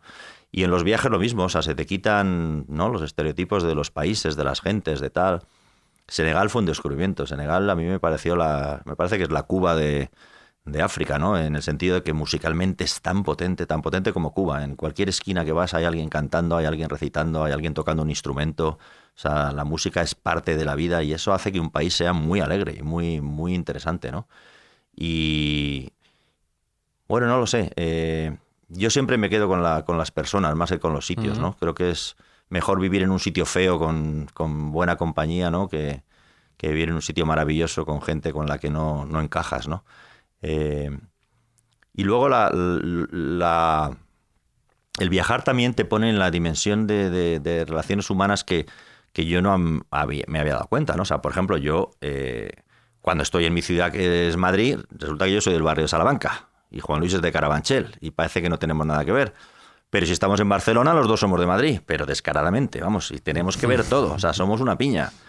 Y si estamos en París, somos españoles. O sea, yo y el de Cataluña somos lo mismo. Y si estoy en Estados Unidos, soy europeo. Y es que me identifico con mi amigo alemán, que no veas, que si mi amigo alemán viene mañana aquí a Madrid, yo digo, ¿qué hago con este? Si no se entera de nada. Sí, sí. Pero en Nueva York, mi amigo alemán, somos los dos europeos, tío, y vamos a muerte y estamos, ¿sabes? Y Soy el del museo contra todo el casino. Claro. Y si nos estuviéramos en la luna, seríamos terrícolas. Entonces, claro, todas las perspectivas, ¿no? Que te hacen pensar que son ciertas, pero por otro lado, que tontas son, pero todo está en los matices, ¿no? Todo está en los matices. Y en Estados Unidos a mí me da mucha rabia porque podríamos estar mucho más unidos los hispanos y sin embargo están muy separados. Los hispanos, que se habla de los hispanos. Para el año 2050 el español ya será el 45% tal. Y entonces es como, Bueno, ¿qué significa eso? O sea, si los de Guatemala no soportan a los mexicanos y los mexicanos miran por encima del hombro a los salvadoreños odian a los de Honduras. Y todos a los chilenos, por lo visto, además. No, todos a los argentinos. Todos a los argentinos le tienen gato y luego especialmente los hispanos, desde luego, de Estados Unidos, a los españoles nos siguen viendo todavía con un poco de recelo. Y es cierto que gracias a Dios está cambiando la tendencia, pero el español que ha ido a Estados Unidos ha seguido yendo como conquistador. Y eso se notaba, que los que iban de Telefónica, del BBVA, del Santander, iban ahí como de listos. Y ya le decían ellos al mexicano que llevaba allí 200 años cómo había que hacer las cosas, ¿no? Ahora yo creo que eso ocurre cuando hay comunidad, o sea, cuando no hay comunidad, cuando hay emigración, pues eso, de un español que va con todos los gastos pagados, jardinero, taxista y el colegio de los niños, 4 años, hace dinero y se va. Sí. Pero ahora con la crisis que han empezado a ir muchos españoles ya a quedarse, y entonces, por ejemplo, la gastronomía española ha subido bestialmente, en gran parte porque José Andrés es un líder social en Estados Unidos y entonces él tiene la gastronomía española por bandera y ayuda muchísimo, pero en parte también porque hay cocineros españoles, porque claro, antes ibas a un sitio de paella, te lo hacía un filipino como podía, pero ahora vas a un sitio de paella y es que hay una familia de Javea que se han ido para allá y hacen un arroz que te mueres. Entonces cuando creas comunidad es otra cosa, ¿no? Y ahora que los españoles ya tenemos comunidad en Estados Unidos, mi sueño es que los españoles conectemos con el resto de los hispanos y sin unos ir de listos y otros ni de nada, ni de arrogantes ni de nada, sino de verdad buscar el lugar común que nos une, que son tantas cosas, culturalmente, como las tonterías que hemos comentado antes de hispanos y anglos, pues tantas cosas que compartimos porque por un lado podemos hacer grandes cosas si estamos unidos y por otro lado pues podemos conseguir que el resto de la gente que viene a Estados Unidos disfruten de sus raíces, porque hay grandes raíces hispanas en Estados Unidos que se borraron, nadie las conoce, pero están ahí, ¿no? O sea, la primera ciudad de Estados Unidos no se llama Smithtown, se llama San Agustín, ¿no? Y si vas a Oregón, pues se llama así porque los españoles camino de Alaska encontraron orégano, y si vas a buscar el papel más antiguo de una sinagoga en Manhattan, que es el centro actual del judaísmo, pues tienes que saber ladino porque lo fundó un señor que se llamaba Gómez. Y bueno, hay tantas cosas, ¿no? Tantos puntitos que si unimos que lo latino en Estados Unidos no es la última inmigración de gente muy honrada y muy trabajadora, pero bueno, con una cultura muy limitada porque vienen de lugares muy deprimidos de Centroamérica, sino que es eso, por supuesto, pero eso hay que unirlo con lo del principio. Y en medio hay una historia enorme de gente que habla español y que ha hecho grandes cosas en Estados Unidos, ¿no? Entre ellas construir la primera autopista de Estados Unidos, que es el Camino Real, que les unió California con Florida y que es equivalente a las calzadas romanas que nos hicieron por aquí los de Italia, ¿no? Entonces, bueno, hay tanto por explorar y yo creo que ahora que los españoles tenemos comunidad es el momento de intentar hacer comunidad con el resto y a partir de ahí a ver si conseguimos como un corchete, ¿no? Coger el pasado y coger el presente y hacer clic y que la gente vea que hay una transición y hay una historia de hispanidad en Estados Unidos muy importante. ¿Un rincón favorito tuyo, un lugar, aparte del Oyster Bar y de Marcelo, en Manhattan? Un sitio al que te guste ir y que tengas un especial cariño. Puede ser desde una librería, un bar, un museo, un jardín, un parque, lo que sea. Bueno, me gusta especialmente mirar el paisaje de Nueva York desde Roosevelt Island. Roosevelt Island empieza a descubrirse, pero no se conocía mucho. Es una islita pequeña que está en el East River. Manhattan es una isla que está en la desembocadura del río Hudson. Entonces, a un lado tiene el río y al otro lado debería tener el mar. Pero como tiene muy cerca la isla de Long Island, realmente lo que tiene es una ría de mar. Entonces es otro río que lo llaman el Río del Este, porque al oeste está el Hudson y al este está el East River. Y en medio de ese East River, que hay un tramo en el que se ensancha, de vez en cuando aparece una isla. Hay una isla no muy grande que se llama la isla de Roosevelt Island, a la que se accede desde la calle 49 con un tramway, con un teleférico, con el mismo billete del metro, puedes coger ese teleférico. Y bueno, primero es chulo porque vas por encima, vas viendo, ¿no?, a la gente que vive en el piso 44 y tal, que deben estar de los turistas haciéndoles fotos desde el tramway hasta las narices, ¿no? Yo creo que ya ni hacen caso, ni están ahí en la cocina viendo la televisión, rascándose la espalda. Le pillan a la gente como las langostas, así, como dices tú, lo de desnudos, ¿no? Totalmente, si vas de mirón ahí, vamos, pillas de todo porque es que es absurdo. Pero bueno, y llegas a esa isla de Roosevelt, y esa isla tenía a la izquierda, construcción y tal, y ahora mismo hay pues como muchas casitas de estas que han hecho aquí, nuevas, ¿no? Y hay muchas familias con hijito y tal, pisos como de renta más barata que la de Nueva York y tal, a pesar de que estás a un salto. Y luego a la derecha no había nada. Había un hospital antiguo derruido y tal, y poco tal. Ahora han hecho una universidad bastante importante. Nueva York no tenía universidad, no tenía un MIT, no tenía una universidad de ingeniería potente, y la Universidad de Cornell se unió con una universidad de Israel y han creado esta universidad que está en Roosevelt Island, que no sé ahora cómo se llama, que es súper interesante. Pero bueno, en cualquier caso, da igual. Eso es lo que pasa ahora. Y entonces andar por ese campus, y hay barcitos, hay cosas que molan, pero sobre todo lo que mola desde ahí es que si vas por el campus de la universidad y por el parque que hay después, te encuentras todo el skyline de Manhattan, ¿no? Está muy cerca, porque el East River está muy cerca. O sea, el skyline normal de Manhattan que aparece en las películas está desde el otro lado, es más lejos. Esto está ahí, encima de tu nariz. Estás delante de Naciones Unidas.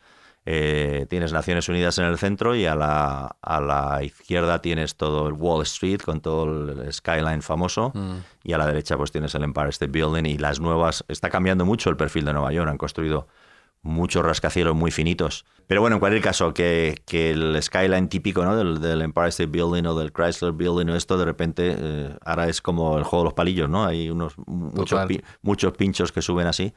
Pero bueno, es bonita esa foto desde ahí. Hay una gran pradera de hierba, luego está el East River. Especialmente si vas en primavera, ahí tienen lo que ellos llaman cerezos japoneses, que se ponen en flor rosas, fucsia, precioso.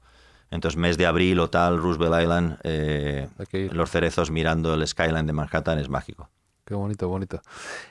Te voy a preguntar, ¿quién te hace reír ahora que te recuerde un poco al Espíritu Goma Espuma, o que veas un surco, como tú decías, ¿no?, que a lo mejor abriste vosotros y que ahora dices, esta persona me hace reír, y a lo mejor la gente con él o con esa persona es como era con nosotros con Goma Espuma? ¿Quién te hace reír así? O de la cultura española no lo sé, porque sinceramente... estás más desconectado, entiendo. Claro, he desconectado porque... los horarios. No puedes, sí. Los horarios y la vida y la cultura y el idioma y tantas cosas. Es que no puedes vivir, como te he dicho antes, igual que no puedes ir por Nueva York mirando para arriba que te duele el cuello. Sí, no puedes estar todo el rato mirando para atrás. No, lo que tú dices del tren antes. Claro, yo podría haber hecho una cosa y bueno, me podría haber a Estados Unidos, pero haberme quedado profesionalmente aquí, ¿no? Sí. Entonces, haber montado una productora aquí y estar viniendo todos los meses y estar al teléfono todos los días y tal, y yendo y viniendo, pues, ¿para qué me voy? Entonces me fui allí, rompí los lazos. Es difícil, pero bueno, eso es lo que te obliga a abrir otros lazos ahí. Al final estás metido o sea, estás conversando sobre la política de allí, no sobre la política de aquí. Yo de vez en cuando miro lo de aquí porque, bueno, soy de aquí, me interesa. A mí me gustaba tu sección en La Cultureta o con Alsina, que cuando das una visión de lo que pasa ahí, de al que está ahí, de verdad. Se supone. Claro, entonces no te sabría decir qué gente Y americano, hay o no hay o deja de haber. Un poco John Oliver, un poco también es un... John Oliver me parece maravilloso porque creo que es lo más parecido a lo que hacíamos nosotros, total. Porque es una mezcla de periodismo, claro. De leer noticias y de analizarlas. Stephen Colbert me parece, o sea, me gusta mucho, pero es un comedian, sí. No es un periodista. Y John Oliver es un periodista. Tiene un equipo detrás súper potente. Sí, John Oliver me parece efectivamente que se parece bastante más a lo que hacíamos nosotros, es decir, a contar una historia pero utilizando sentido del humor. Sí, y también me recuerda un poco, fíjate, cuando escucho que me parece un genio Juan Carlos Ortega de la SER, tiene unas cosas muy de goma espuma, me recuerda un poco esa... Sí, el humor surrealista de él, bueno, o sea, no creo que haya aprendido nada de nosotros, él seguramente eso lo ha aprendido él solo y lo trae de serie, pero me parece que la capacidad, o sea, se parece mucho a nosotros en la forma. Sí. Es decir, en la utilización de la radio en toda su extensión, porque mucha de la gente que utiliza la radio utiliza simplemente la voz y luego pone un disco, o la voz y da paso a una publicidad, pero no utiliza la posibilidad que tiene la radio pues de cambiar voces, de usar ruidos, bueno, pues lo que hace Ortega, no tengo que explicar nada, ¿no? Entonces, esa capacidad, esa elaboración... se parece bastante, y luego el surrealismo de Ortega, siendo productos distintos, se parece mucho a nosotros. Es que o sea, lo que le pasan a sus personajes tiene un puntito muy goma espuma, porque si te fijas no les pasan grandes cosas, ¿no? O sea, yo te voy a poner un ejemplo de goma espuma porque como no me acuerdo de nada, no sé lo que hicimos, pero algo que sí te puedo poner como ejemplo de humor goma espuma, pues... o sea, cuando vienen los marcianos, la señora que está declarando que vienen los marcianos, lo que le llama atención en Goma Espuma es que venían con calcetines blancos con la bandera de España, ¿entiendes? Entonces, claro, tú te imaginas unos marcianos con calcetines blancos y ya es otro, ¿sabes? Ya, a mí por lo menos... Le resta... A mí me hace gracia ya directamente eso, o sea, que el foco... Porque el humor es poner... la atención donde nadie se lo espera. Eso es lo que es el humor. Como es la magia, ¿no? O sea, el humor es que te están contando una cosa que tú has visto, que tú sabes que existe, que tiene referencias, pero que jamás se te había fijado. ¿No? Pues es como si vas por la calle todos los días y hay unos anuncios de un señor calvo que dice no sé qué, pero tú vas a tu cosa, así le ves... nunca te has parado a reflexionar, y si alguien te empieza a hablar sobre el señor calvo no sé qué, lo identificas inmediatamente, sabes de qué te está hablando, pero la historia está en eso, en que alguien ha puesto, o sea, ha subrayado el anuncio del calvo que tú lo pasabas de largo. Pues todo el mundo sabe lo que son marcianos, todo el mundo sabe lo que son calcetines blancos. Cuando tú pones un marciano con calcetines blancos, pues Ortega es un poco eso, ¿no? La señora que llama y tal. Que se va enfadando progresivamente, eso me encanta, la que le llama y que se va enfadando él solo y que contesta así, pero lo que los marcianos con calcetines blancos es genial, porque es claro, es pensar siempre los extraterrestres se les ha retratado como una cultura siempre avanzadísima, inteligentísima, futurista, y de repente no, que son tan horteras que van como nosotros, que van con los calcetines blancos, es genial, es como... Sí, o jugar, bueno, yo me acuerdo de Javier, mi hermano y yo, escribiendo en Mirador de Petinto, o sea, hablabas de nostalgia, Goma Espuma, bueno, yo esos momentos de escribir con mi hermano, o sea, yo disfrutábamos, bueno, lo que nos reíamos, pero me acuerdo ahora con esto que estamos inventando en el Milagro de Petinto unos marcianos antiguos, nos hacía mucha gracia que los marcianos que vinieran a la Tierra estuvieran más atrasados que nosotros. ¿A quién da por hecho que el que viene es más moderno? O sea, ¿por qué no? Y que venga un marciano y que le parezca pedazo de invento la casera, pues nos hacía mucha gracia. Luego yo a la gente no se le habrá hecho gracia, ¿no? Pero quiero decir que en el proceso de inventar estas cosas te lo pasas muy bien, y cuando mucha gente, gracias a Dios, más gente de este lado que del otro, pues se acerca cuando me reconocen y me dicen, oye, que lo pasé muy bien y tal, pues yo siempre les digo, gracias por decírmelo, me parece maravilloso, pero que sepa que yo lo pasé mejor que tú. O sea, es que yo lo pasé, o sea, en Goma Espuma o escribiendo los guiones de cine con mi hermano, vamos, es que era una maravilla. Y hablando de cine, si te acuerdas de la primera película que viste 2 veces en el cine, que fuiste a ver, que quisiste repetir y decir, mira, esto me ha impactado, quiero saber más, o quiero volver a entender, o quiero llevar a alguien. Me gustaría acordarme de eso, pero sé películas que he visto muchas veces. Yo creo que la película que más veces he visto, que la he visto como 5 veces, era Los niños del coro, que es una película súper sencilla, Pero no sé. Es reciente, además, más o menos, de 2000, sí. poco, 2003, 2004. Vi también muchas veces La vida es bella. Y una película que no me he cansado. La película que más veces he visto en mi vida en el cine, o sea, posiblemente son esas dos. La película que más he visto en vídeo por mis hijos, tengo 3 y las he visto repetidas veces con cada uno, es Mary Poppins. Y yo creo que la película que más me impactó a mí en mi infancia fue Mary Poppins. A mí Mary Poppins me parece una obra maestra, pero en todo su contexto. O sea, en la música, en la coreografía, en la actuación, en el guión, en la dirección, la fotografía. Me parece una barbaridad en los dibujos animados. Me parece una obra completa, o sea, monstruosa. Y yo la puedo volver a ver ahora. Vamos, si me la pusieras ahora me la comía entera otra vez. Me la comía entera. O sea, no ni envejece, ni pasa de moda, y cada vez veo una cosa distinta. Cada vez veo un detalle que no anda, pero mira lo que hace Van Dyke, no me acordaba yo. Sí, es... Que Van Dyke sigue por ahí dando guerra. Te había visto una foto suya, tiene ya 90 y pico años y sigue. Sí, la verdad es que dentro del género en el que, bueno, era un bailarín espectacular, pero luego dentro de lo que estaba actuando ahí me parecía, mucha gente dice, en actor mediocre, me parece un monstruo, vamos, impresionante en lo que hizo. Muy difícil hacer lo que hacía también, porque eso lo decía Lina Morgan, ¿no? O sea, para bailar mal, tú vas al teatro a ver a Lina Morgan, que a mí me costó aprender que Lina Morgan era una gran actriz. Yo pensaba que era un horror y de zarzuela, enamorado, la, y me daba un poco de caspa, pero cuando tuve la oportunidad de conocerla, me di cuenta, o sea, y ella decía, mira, para bailar mal y que la gente se ría hay que saber bailar muy bien. Claro, es como de construir la comida, ¿no? Primero tienes que saber hacer muy bien una tortilla para luego deconstruir la tortilla y darla líquida en una copa. O sea, conocer las reglas para romperlas, ¿no? Claro. Eso también un poco pasa con...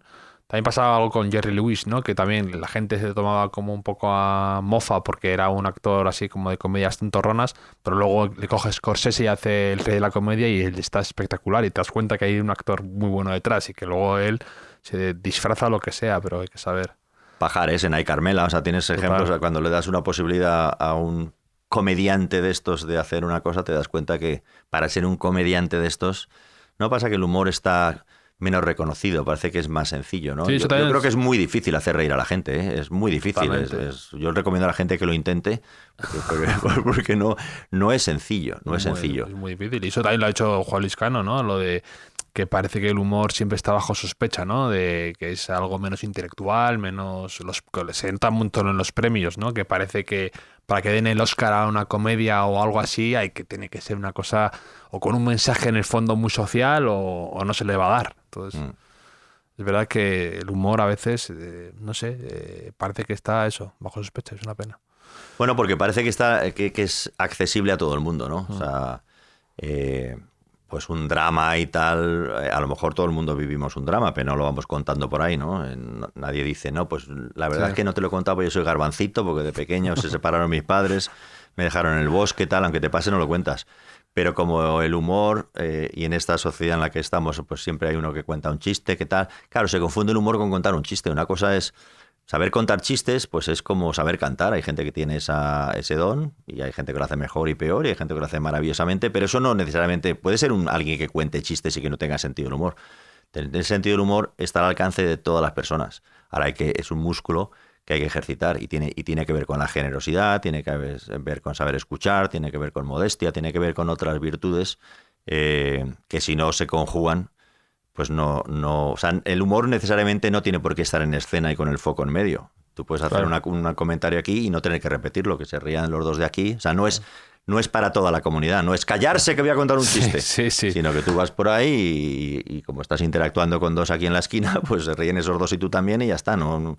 Entonces, eso es accesible. Y que la gente más purista del humor que he conocido es gente así, que realmente vive de eso, de intentar hacer el día más ligero a esas dos personas, pues como hace Marcelo con el cóctel, ¿no? Pues tú a lo mejor a dos personas y le quieres hacer reír o una ocurrencia o un giro o una frase o algo así, y eso da igual que sea para dos que para 100.000 personas.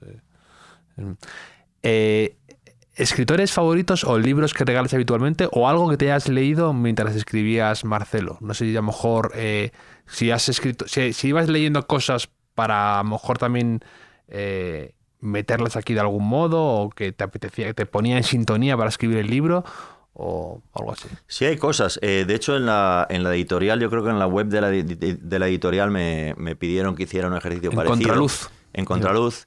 Y no sé si lo habrán colgado o no, pero ahí puse libros que me habían afectado en mi vida, libros que me habían inspirado para escribir esto. Pues lo voy a poner en las notas del podcast, que lo compartimos siempre. Claro, que vayan a la editorial Contraluz, porque ahora mismo, no sé, tendría que hacer como te digo, con mi memoria y tal, y no sé si... O sea, a veces te sabe mal luego... o sea, a mí me gusta, vamos, yo he leído muchísimo, he retenido poco, pero vamos, mira si me gustarán los libros, que mi lista de bodas la puse en Espasegalpe, o sea, con eso te digo todo, en la Casa del Libro de la Gran Vía. Ahí pusimos la lista de bodas nosotros.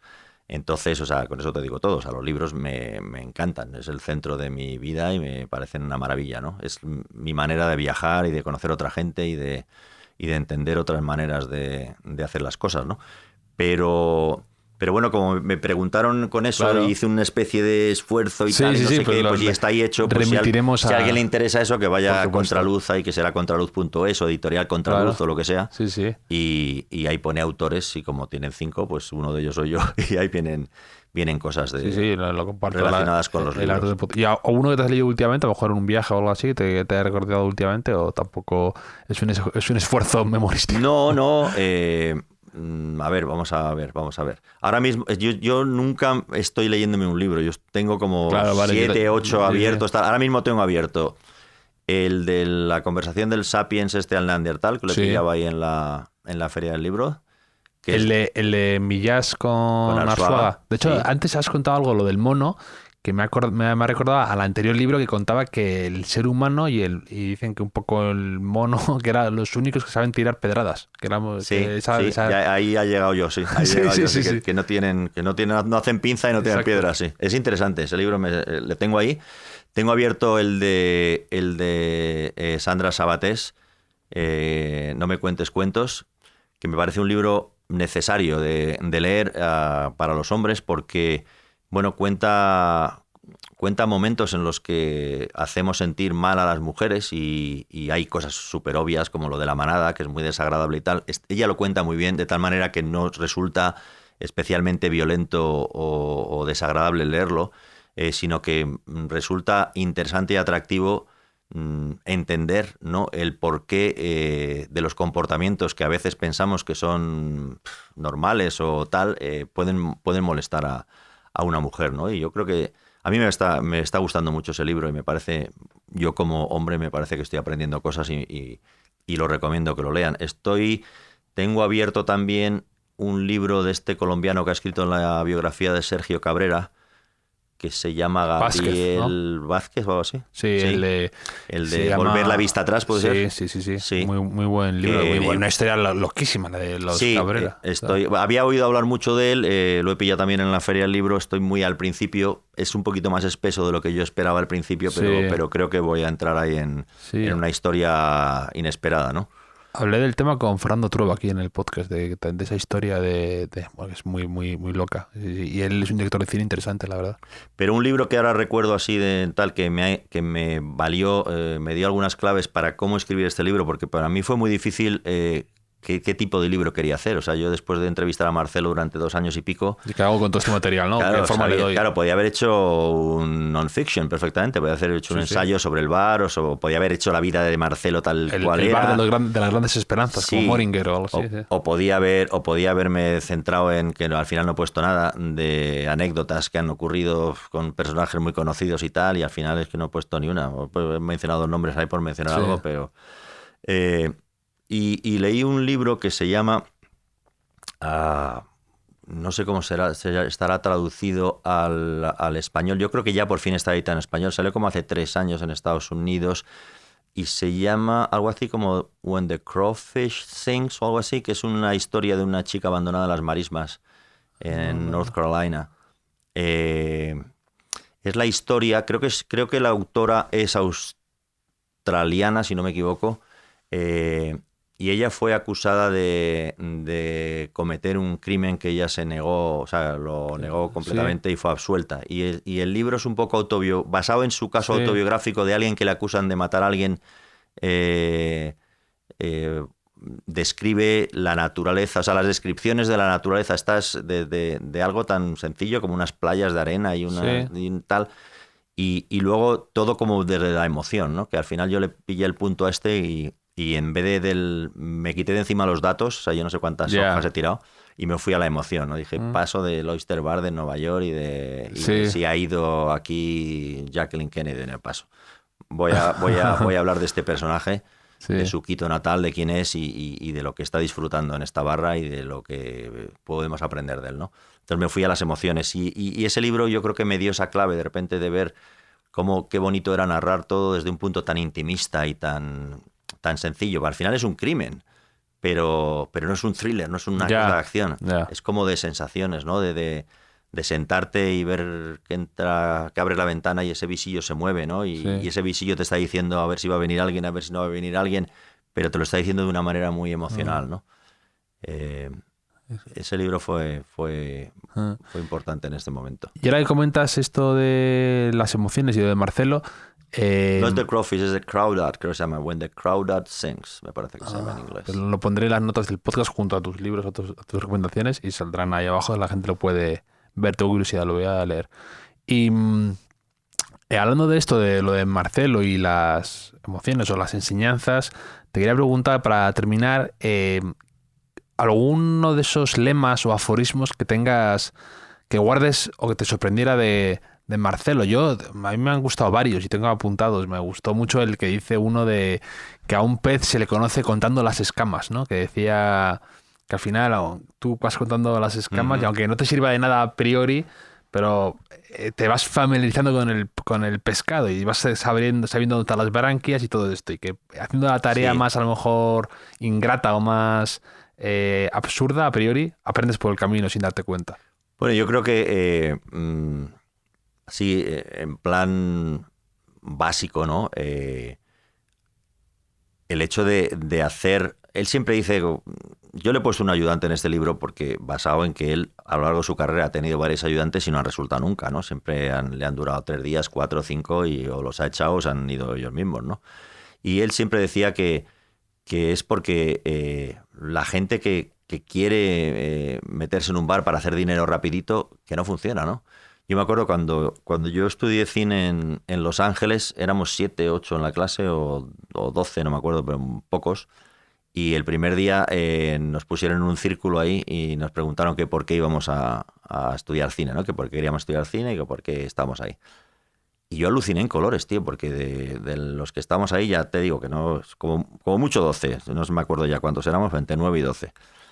Pues el 80% querían ser famosos, tío. Estaban ahí porque querían ser populares y el cine era... Y alucinaba, digo, pero ¿cómo? O sea, ¿no? Total.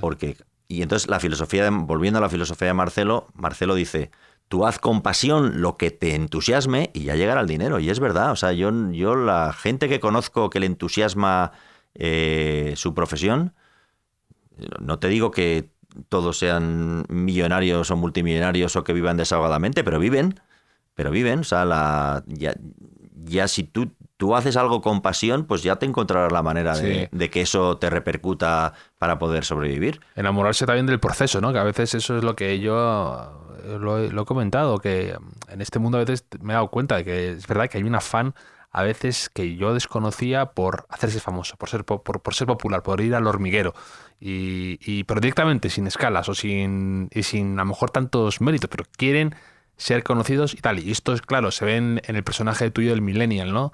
Que se ha grabado, se ha acentuado con el tema de las redes sociales, que ahora cualquier persona, joven y tal, puede ser famosa en su colegio, puede ser famosa más allá de su radio de acción. Y eso es algo impensable hasta hace nada. Entonces... Sí, tiene una parte positiva, claro, de que tienes acceso, o sea, tu talento tiene acceso o puedes demostrarlo en lugares que antes no podías, porque antes tenías que ir al periódico, o a la radio o a la televisión y ahora puedes mostrar en otros sitios, pero tiene un componente de ansiedad que a mí me da mucho miedo. Es decir, la gente joven actual vive pendiente de que le quieran o no, y eso, ¿sabes? Todo el rato, o sea, que pones una gracia y automáticamente estás muriendo de las uñas a ver si hay un like o 3, si hay 200, qué bien, pero como no haya ninguno, No, una frustración, y entonces hay un nivel de ansiedad, o sea, estudiado. En la gente jovencita y cada vez en más jovencita y cada vez en la infancia, que claro, que tener 8 años y tener ansiedad es que es muy fuerte, ¿eh?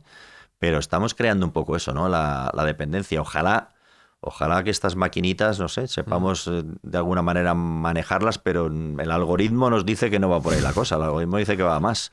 Y me da mucha pereza, me da mucha... Yo lo veo eso con unas estrellas ya de redes sociales, de Instagram o TikTok y estas, que lo que dices tú, ya tienen tal compromiso con su audiencia que va creciendo y se les va de las manos, que ya empiezan de repente a...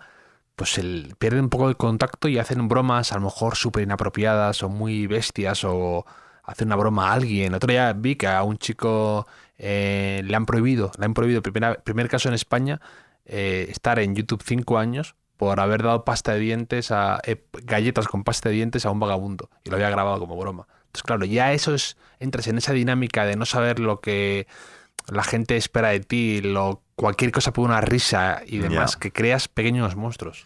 Creas pequeños monstruos, sí. Y creas, bueno, sobre todo volviendo a lo del principio, ¿no? Las relaciones humanas, se pierden las relaciones humanas, ¿no? Ese tiempo que tienes de saltar a la comba en el patio, ¿qué haces haciendo 3 selfies, no? Es que, vamos a ver, si esto provocara felicidad, pues, y satisfacciones, no tenía ningún problema, pero claro, en la ciudad de Nueva York, súbete al Skyline, vete a la altura de la 34 o a 28, o de donde se vea bien el Empire State Building, que es donde la gente suele parar a hacer un selfie, y alucinas en colores. Te pones ahí un ratito y ves llegar a la gente mirando al suelo con cara de pena, tal, paran ahí, ponen una sonrisa increíble, hacen el selfie, clic, y siguen otra vez con cara de pena mirando a ver tal, a los filtros.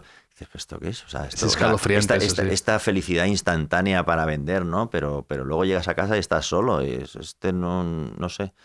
no sé, me produce escalofríos. A mí en lo personal no, porque ya me ha pillado viejo, yo ya no... Bueno, pues no pasa nada, yo puedo sobrevivir todavía con una barra de pan y tal, pero mis hijos, mis nietos, los que vienen detrás, es que es un mundo complejo, ¿no? Y entonces, ojalá que esto se tranquilice y encuentren un lugar, pero digo, ahora mismo es un poco inquietante, Pues invito a la gente que se lea Marcelo si se quiere sumergir en la vida que sucede a veces tras la barra y desde la barra, y que está lleno de bonitos momentos, de esas emociones que tú dices que has querido rescatar, y que está ahí en todas las librerías, Marcelo.